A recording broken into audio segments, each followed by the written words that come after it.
What's going on YouTube? This is BXBomber718 back at you with another video. And today I'm giving a review slash overview slash conclusions in regards to the Lenovo Legion 7. All right, Lenovo Legion 7. This is the 16ARHA7 82UH0000 US model. Okay, I'm go over the specs, show you around the unit. I'm gonna go over, my likes, dislikes, conclusion. Okay. All right. So this has the AMD Ryzen 7 6800H 8-core processor. It has the AMD Radeon RX 6700M 10 gigabytes of GDDR6 VRAM. It has two 8 gigabytes of SODIMM DDR5 4800 megahertz RAM. It has 1 terabyte SSD M.2 2280 PCIe 4.0 NVMe storage drive. There's no card reader. Okay. It has 2 watt speakers by Harman. And there's Harman certified super linear speakers optimized by Dynamic Audio. There's a 1080p Full HD webcam with camera shutter. It also has an integrated 99.99 watt-hour battery. It has a 300 watt slim tip 3-pin charger, a 16-inch 2560 by 1600 QHD plus IPS 500 nits display that has 165 hertz refresh rate and 100% of sRGB coverage. It also has HDR. It's also HDR 400 certified. Has FreeSync. Has a low blue light filter, and it's considered a high performance gaming monitor. It also has an RGB backlight on the keyboard, as you can see. The case color is storm gray. The surface treatment is iron sandblasted or anodized, and the top and bottom are both aluminum. Okay. This weighs approximately 5.58 pounds. It has Windows 11 Home on it. It has a 2.5 gigabit Ethernet port on it. It also has one USB 3.2 Gen 1, another USB 3.2 Gen 1, and these are two Type A's. Then it has one USB Type C 3.2 Gen 1, one USB Type C 3.2 Gen 2, another USB Type C 3.2 Gen 2, and that third one has power delivery up to 135 watts with the proprietary USB Type C charger by Lenovo, which I have actually ordered and will show it to you guys when I get it. And it also has one USB 4 40 gigabyte per second port as well. It's also an HDMI port that does 8K at 60 hertz, HDMI 2.1. And there's a headphone microphone combo jack and one power connector. All right, so now that we have the specs out the way, let's go ahead and dive into some of the things about the device that I do like, okay? First and foremost, this chassis is super premium. There's no creaking, there's no flex, there's no anything on this thing. I mean, this thing is solid. The keyboard experience is awesome. It's 1.5 millimeter of key travel depth, which functions perfect. It reminds me of the Lenovo Legion 5 that I had previously, and it's much better than the Lenovo Legion Slim 7 that I had previously as well. You see the underglow, the RGB underglow on the sides and on the back. I think that that's a cool touch, but I would only have that on indoors. I would never put it on outside. It just draws too much attention. On the back, there's the Legion logo that says Legion, and that lights up. And there's also a Lenovo badge on the back as well. And if you turn those off, it looks very minimal, looks very business, very clean. And I do like that. Also, right above the ports on the rear, there's lights that indicate what each port is so that you can see that in the dark when it's plugged in. When you unplug it, those lights go out, but when it's plugged in, you can see what those ports are so you know what you're plugging in back there. Okay, I like that the majority of the ports is in the rear, which keeps all the cables and everything neat and out the way. However, there are some Type-C ports on the sides, okay? So there's one on the right side with a headphone combo jack and an E-shutter switch. And then on the left side, there's two Type-Cs on the left side, and there's another Type-C on the rear. So there's 4 Type-C ports. Now, personally, I think that's too many. There's only 2 Type A ports. I would have preferred either 4 Type A and 2 Type C, or 3 Type C and 3 Type A, right? But unfortunately, that's the pick of the litter, right? So that's one thing that I would give it. Another one is there's no SD or micro SD card slot on it, which at this price point and for their top of the line product, not to have that, very concerning, especially when the Slim 7 does have it. Okay, that's something else. Third thing, also I mentioned this before in regards to this narrow left palm rest. Again, in actual practice, it's not really a big deal to me. Aesthetically, it looks very off center. And even at times, if my palm did roll over and touch the touchpad or the trackpad, didn't really have any issues. So it's a nitpick, but it's really not a big deal, right? You can live with it, okay? Now, this large trackpad is very responsive. I didn't have no problem with gestures or anything on it. It's large, in charge, and it's right there, right? Another great feature. The biometric reader and the power button is very swift, very quick. I thought that was very neat. I did like it. The slim bezels around the actual monitor is awesome as well because it keeps the footprint down of the unit, and I think that that's great. Now, it is not as slim as the Lenovo Legion Slim 7, obviously. It's not as slim as that, right?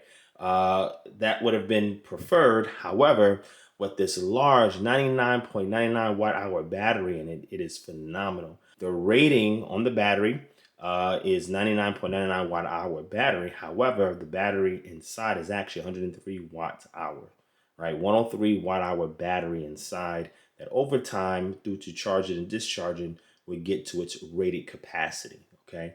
However, this battery is phenomenal. I was able to get at least 10 hours of battery life on this thing with some adjustments. Obviously, I put it in its quiet mode, which you can do by pressing FN and Q. You can use that to cycle through 3 different modes: quiet, auto, and your turbo mode. I do not recommend turbo mode because it just makes the unit too hot. It raises the temperatures and the fans, and you get negligible improvement by doing so. So I don't recommend that. However, you can change the various profiles, and if you keep it in quiet mode, you turn the backlight off, turn all the RGB off. You take the screen, put it in 60 hertz. As far as the refresh rate, you also dim the screen under about 50%, keep it close to maybe 40-45%. And then you make sure that the integrated graphics is driving everything, which means you take the mux switch off. And if you do this and you just use this for light web browsing, productivity tasks, you can get over 10 hours with this thing. And I got way over 10 hours. I got anywhere from 10 to 12 hours. I mean, it lasted me a whole workday plus, right? So the battery life on here is phenomenal. If you're just upgrading, to get a bigger battery from the Slim 7, it's worth every penny, right? So this thing is great. I love the fact that it has a numpad. I think that that's wonderful. And thank you for adding that, Lenovo. I do appreciate that. Now, the Slim 7 that I had previously had that creaking sound on the left hinge. I'm happy to report that this does not have that, all right? The webcam is not the best. It's average, but that's saying a lot compared to a lot of sub-average webcams that I've seen on a lot of flagship model laptops that's gone through this channel that I've shared with you guys, okay? Now, up top, there's a grill where the power button is at to bring or soak in cool air. Cool air also is pulled in through the bottom, and there's exhaust on the side, exhaust on the rear. Now, that brings me to one of the concerns that I had with this laptop. I think the biggest concern I had to this laptop has to do with the temps and the cooling. It seems like the cooling is doing a good job. This laptop has vapor chamber cooling on it. It has 2 fans, several heat pipes, several heat sinks, 4-way exhaust, 2-way intake, etc. However, when I was playing at native resolution, ultra quality, Halo Infinite, it was really pushing this thing to almost to the limit. And we talking about just the auto mode. When I put it on turbo mode, the temps went up. So I seen temps hit the 90s, the early 90s for the CPU, and that's pulling about 37.6 watts. and the GPU about 83, 84 degrees, and that's pulling about 135 watts, which is the most wattage that I've seen the unit pull for the GPU. Now, as you're playing, the keyboard does warm up some, especially in the center area where the RAM is. It gets a little toasty there as well. However, your WASD keys stay cool, and that left palm rest thing's cool, so you don't have to worry about that if it's a first-person shooter like what I experienced. But I just want to let you know that this thing does get very warm. The Wi-Fi performance on it is excellent. The RAM and the SSD perform top-notch, no problems with that. I mean, it has all the ports you can want to plug almost every accessory in that you like. And you know, the CPU is quick. I'm gonna show you some benchmarks in a second. GPU is a 6700M, which is a 2020 model GPU, but it still holds up phenomenally, especially in this chassis. No problems with that. But those are the major issues that I have with it. Also, software-wise, the Lenovo Advantage is great. It allows you to monitor the temps, fan speed. It allows you to put on the muck switch, so that way the dedicated GPU can render an output directly to the display. Also, you can change lighting on it and create 6 different profiles. And you can go through the various profiles and, you know, determine which one you like, or you can make some changes to them. So Lenovo Advantage is a great piece of software. It didn't crash on me, very consistent, and it held up, right? As far as gaming has been very pleasant with the several games that I played on it. However, it does get warm. Keep that in mind. Media consumption is wonderful. This screen is gorgeous. I have no complaints about the screen. The brightness is good. The color gamut is good. The responsiveness of it is great. Low latency. Excellent monitor. So I have no complaints in regards to that. It's been a pleasure to consume media on here. Now also, the speakers on here is not bad. I would say slightly above average. There is a lot of oomph, not much bass, but it is loud. It is room filling, and it does the trick, you know. So I can't really complain about the speakers on here. Speakers are pretty tuned very well. Productivity wise, I was able to run Office apps, whether that's Microsoft Office apps locally or that's Google Office apps in the cloud. No problems. Everything went through, no issues. I didn't have the BitLocker issue updating the BIOS like I did on the Slim 7. So I just want to report that. I had no issues with that. That went through with no problems. Web browsing, also a breeze. I had maybe about 30-something tabs open, and this thing still held up. And mind you, this is the 16 GB model, and it still held up with no issues, no crashing, no anything like that. So I think that that's phenomenal. I think that's great. So what I'm going to do is show you around the unit, and then after that, I'm going to show you some benchmarks, some gaming, give you my conclusion, and we're going to wrap up. All right, let's take a look around the unit. Over here on your right side, you have a Type-C. You have the E-shutter switch right here, and then you have your headset jack over here. On the exhaust, you do have some RGB. Coming around the front, there is all that strip of RGB over there. Okay, and coming around, you have 2 Type-C ports over here on your left. Another exhaust with RGB coming out. And if we look straight down, we have those lights that I told you about, those indicator lights. So we have one right here for power. We have one right here for Type A. We have one right here for another Type A, HDMI, USB power delivery, Type-C, and the LAN port. And there's 2 exhaust fans that have RGB leaking out of it, as you can see. Okay.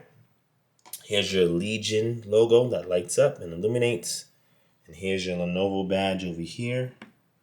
Okay, now looking straight down on the unit, here is your intake grills coming all the way across. Here's your biometric reader embedded into your power button. Here's your keys. That's what the keys sound like. Here's your trackpad. Nice and expansive and responsive. Here's your stickers. Right, and here's your shortcut. for your silent mode, your auto mode, your turbo mode. My recommendation on battery, keep it on silent, and when it's plugged in, keep it on auto. Do not plug it in and use turbo. It's not worth it, right? And up top, we have your 1080p webcam. And this also has Tobii eye tracker. I haven't tried it to kind of report back on it, but it has it there. And, so if you get the unit, play around with it, and I'll report back below and let me know how that works for y'all. All right, so we're going to go into some benchmarks. First up is Cinebench R23. We have 12,587 points on the CPU multi-core and 1,525 points on the CPU single core. Next, we have a CPU-Z bench CPU test. The CPU single thread scored 609.9 points, and the CPU multi-thread scored 6,221.4 points. Next, we have Geeks 3D FearMark version 1.31.0.0, and it scored 8,966 points at an average 150 frames per second. Max GPU temp is 65 degrees. All right, and we have the pass mark rating of 7,031.7. The CPU mark is 24,693.7. The 2D graphics mark is 869.8. The 3D graphics mark is 21,871.7. The memory mark is 2,682.9. And the disk mark is 35,229.6. All right, so we're going to play some Halo Infinite. Right now, it's just loaded up. The GPU has 134 watts. It's pulling. It's running at 69 degrees Celsius right now. Has about 7,500 megabytes or 7.5 gigs of VRAM being used. 9 gigs of RAM. CPU utilization is at 7%. CPU temp is at 78 degrees, and the CPU power is pulling 27.9 watts. Run them down until they got nothing left.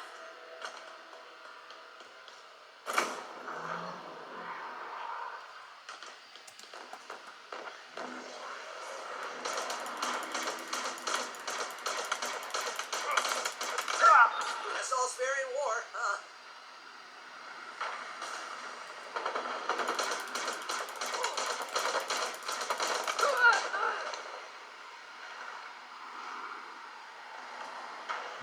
Right. CPU temp is at 85 degrees now. Getting very warm.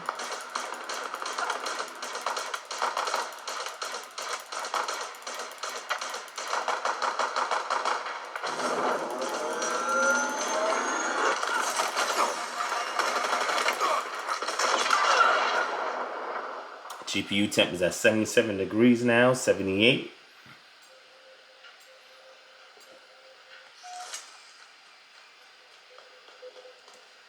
GPU is pulling 135 watts.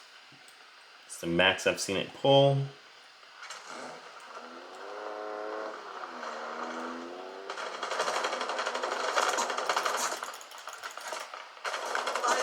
Oh man.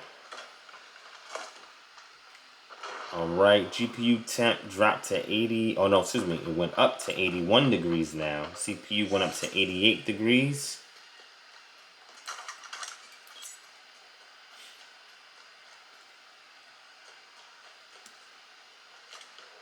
Alright, let me do a little bit more gaming and close out. Active camo inbound. It's hard to game with this camera in front of me. But I could did screen record. Let's see. Enemy lines depleted.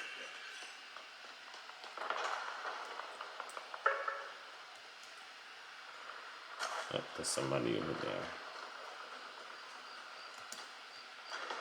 Lines depleted.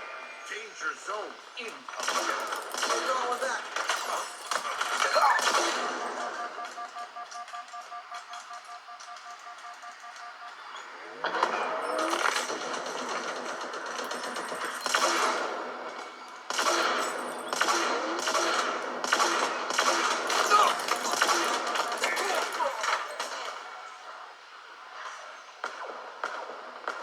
All right. So ending off, our GPU temp is 84 degrees, 85 degrees, and our CPU temp now is at 92 degrees, pulling 32 watts. All right, and let's go ahead and close out. So what is my conclusion? My conclusion is this unit gets 8.9, a 9 out of 10. I would say 9 out of 10. Those minor things that I mentioned about the narrow left palm rest, the lack of an SD card, could have had more USB type A ports instead of these 4 type C ports. And the temps and the cooling, I will take a whole notch down for that and give it an 8.99 out of 10. But other than that, temps getting very warm and so forth. I wouldn't say that the laptop was on the verge of a meltdown. It was just getting very warm. I think the cooling did keep the temps in check to a certain degree, that it allowed the vapor chamber to actually get fully saturated before the fans really start to kick up in high gear, and then cool that vapor chamber off so it can continue to soak up some more heat. So I think it was doing a pretty efficient job in regards to cooling. It was just getting a little bit warmer than I expected. The good thing is you can adjust some of those fan curve settings with Lenovo Vantage, so that's a good thing, creating profiles, etc. But that's the biggest nitpick. Other than that, the chassis is great. The battery is excellent. The keyboard is great to type on. There's a numpad, biometric reader in the power button. There's a 1080p webcam. Has all the ports you can want, a 2.5 gigabit Ethernet port. I mean, this thing is great to hold. It's solid. There's no creaking, little to no flex. Excellent screen. Wi-Fi does phenomenal. GPU holds up with every game I threw at it at QHD plus screen resolution. 16-inch screen that covers 100% the sRGB color gamut. Very bright, get up to 500 nits. I rated about 470 something nits or whatever. But I mean, I have no major complaints about this, none at all. And this is something that I would recommend to anybody looking for a gaming laptop. The weight is only 5.58 or 5.51 pounds, so not even that heavy either for a flagship DTR desktop replacement. But again, like I said, I highly recommend this to anybody looking for a gaming laptop or even a desktop replacement. This thing is only 6 inches. It'll fit in almost any 15.6-inch bag that you have. And if you get the appropriate accessories, you can make this a great Lenovo Legion ecosystem setup that, I mean, you can use almost anywhere, right? So that's my recommendation. I think this is excellent. Now, me personally, I'm not keeping it, but it's not for a reason that you think. But I will reveal that in a future video why I chose not to keep it, although there's little to no complaints. This is what I would typically buy.